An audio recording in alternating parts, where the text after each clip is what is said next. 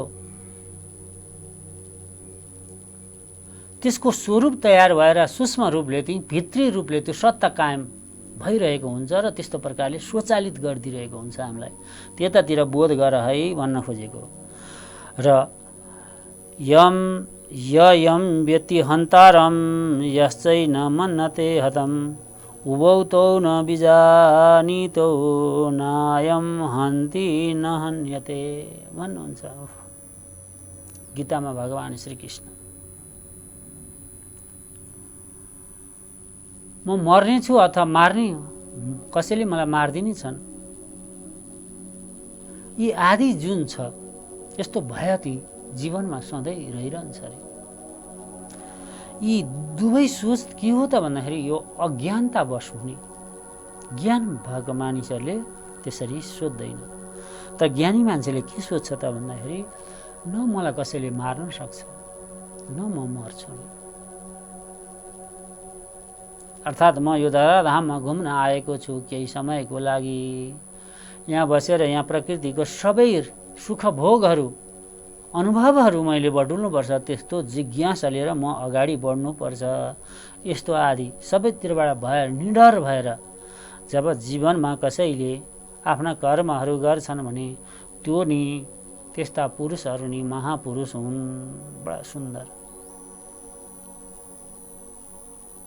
बडा सुन्दर अनुभूतिहरू छ। त्यस कारणले महाराज हाम्रो जीवनमा पनि यी चिजहरूलाई हामीले ती बोध गर्नुपर्छ र यी जीवनमा यी साधनाहरू हुनुपर्छ। अन्तरङ्ग जगतको योग र त्यसका भाववृत्तिहरू कस्ता प्रकारका छन्, के छन् आदि इत्यादिको बारेमा एउटा लामो छलफलको आवश्यकता छ। त्यहाँसम्म नबुझिकन यहाँहरूलाई मैले निवेदन गर्दै आइरहेको छु। बहिरङ्ग योगले मात्रै हाम्रो जीवनमा त्यो के छ त भन्दाखेरि तनलाई त केही राहत देला, तर मनलाई राहत दिनेवाला छैन। तन र मन स्वस्थ नि त्यो आरोग्यताको पूर्णता स्रोत हो। त्यतातिर हाम्रो जिज्ञासा जाओस् भन्दै आजका मेरा यी वाणीहरू यी विश्राम लिनेछ। हरिओम तत्सत् तत्सत् तत्सत्। सर्वे भवन्तु सुखिनः, सर्वे सन्तु निरामय, सर्वे भद्राणि पश्यन्तु, मा कश्चित् दुःखभाग् भवेत्। असतो मा सद्गमयः, तमसो मा ज्योतिर्गमयः, मृत्युर्मामृतं गमयः। ओम शान्ति शान्ति शान्तिः।